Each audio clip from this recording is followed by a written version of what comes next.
انت بوظت سيجمنت ظريفه جدا وانا راجل تنك لا ابكي على اللبن المسكوب. فهندخل في اللي بعده ان دايما انا طبعا يعني محاولات الانثى دائما بتجيب معايا، خاصة ان انتوا يا بنات بتعملوا حركة انا ما بحبهاش خالص الحقيقة، ولكنها مؤثرة جدا معانا. تبقى قاعدة معاك بتتخانق في الكافيه وبتفنشوا العلاقة وانت ما قلتليش، وانت بص هرمونات التستوستيرون كلها عندي منها جوه. لا ده انا لو هنكد على امك هنكد على امك. لا لو جايه معاك ان انا انزل ولا حاجه كده. وفي وسط الكلام يا معلم وهي بتقول لك اصل هقول لك على حاجه، ممكن ولع لو سمحت للشيشه.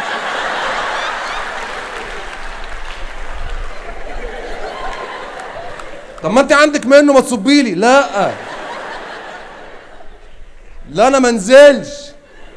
انا بحب البنت دي جدا على فكره وشايف فيها انوثه، يا بخت من ترقله البنت دي والله العظيم. فانا عندي مشكله مع الدليفري. ما خلاص يا استاذ كتكوت، عندي مشكله مع الدليفري ده ان هو ما بيشتغلش على شغله، لان هو الحلول كلها عندك انت وانت نازل.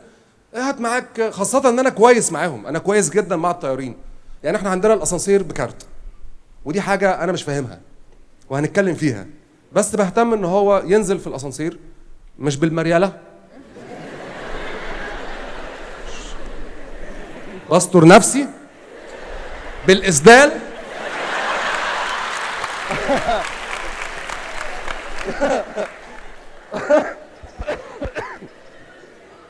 وبوصله في الاسانسير وبقول له دايما معاك رقمي، لما تبقى جاي لو الحارس مش تحت رن لي هسحبك في الاسانسير والدنيا تمام مفيش مشكله.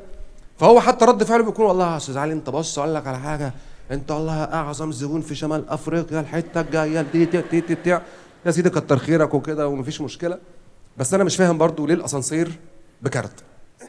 اكيد في ناس كتير موجوده في المكان الاسانسير عندهم في البيت، لو انتوا عايشين في ابراج او في عمارات نظيفه زي العماره اللي اخيرا انا سكنت فيها، عارفين موضوع الكارت ده اللي هو لازم كارت ايه وبتاع.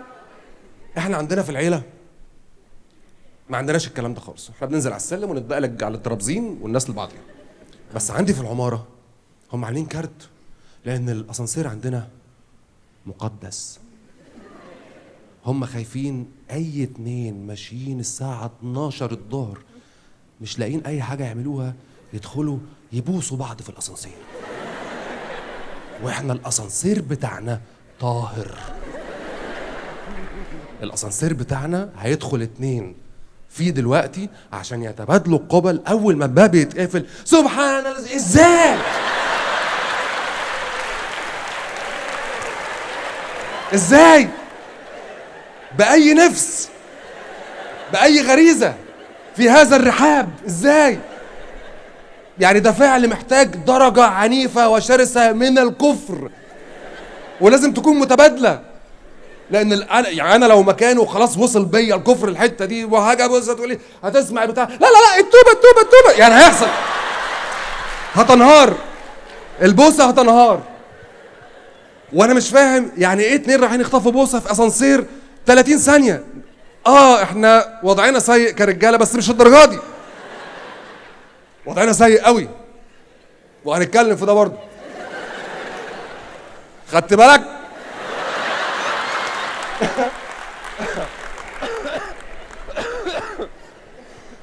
فانا تعاملي معاهم كويس جدا الطيارين، وبحاول ابقى صديق ليهم، وعارف ان هم خاصه ان انا كان عندي مشكله وما زلت عندي مشكله في البرج اللي انا عايش فيه، ان هم ادائهم فيه تعالي وفيه حاجات كده انسانيا انا رافضها. تعاملهم مع الحارس، تعاملهم مع الطيارين، تعاملهم مع الكلام. وهو اصلا فكره الكارت بالمناسبه فكره غبيه. انا كده كده هستخدم الكارت وانا نازل وانا طالع، فهو هيستخدم مرتين. انت وفرت ايه؟ ما وفرتش حاجه. لكن عندنا لا، عشان هو خاطر وقالوا لي في مره، قالوا لي على فكره احنا البرج بتاعنا عشان فيه شباب عايشين لوحدهم في اجتماع مجلس العماره اللي مش بيعزموني عليه خالص عشان عامل تاتوهات، بيقولوا ما ينفعش. قالوها لي في وشي كده، قالوا لي ما ينفعش تيجي بالتاتوهات دي. لحد ما شافوا صفحه اليوتيوب بتاعتي قال لك كده ده معانا نجم هنا، اتفضل يا استاذ. ما بقاش اروح. لما قالوا لي ما روحتش، فقلت لهم في مره يا جماعه الكارت ده مش عملي، لان الطيار لما بيجيب اوردر بيسيب الباب مفتوح علشان يضمن ان هو ينزل فيه، فده بيعطلنا كلنا، يعني حسابيا ده مش كويس. لا ما فيش. قال لي لا والله معلش، اصل عندنا شباب عايشه لوحدها واحنا عندنا ستات.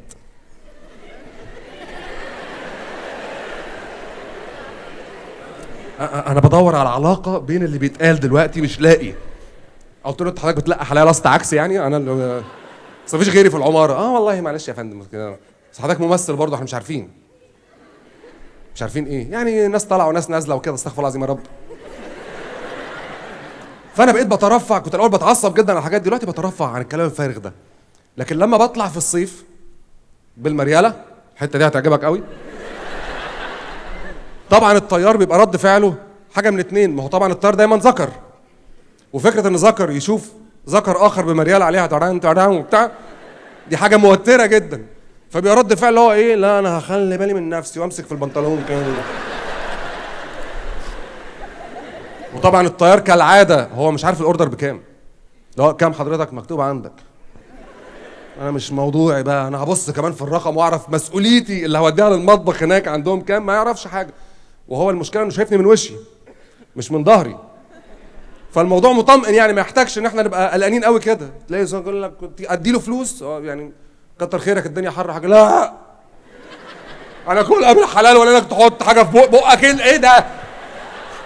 انت بتقول ايه دلوقتي؟ ما ينفعش في خوف وهلع مجاني كده. فكل الزحمه دي ولقيتهم بيقولوا لي فيرونيكا جايه وسط كل هذا.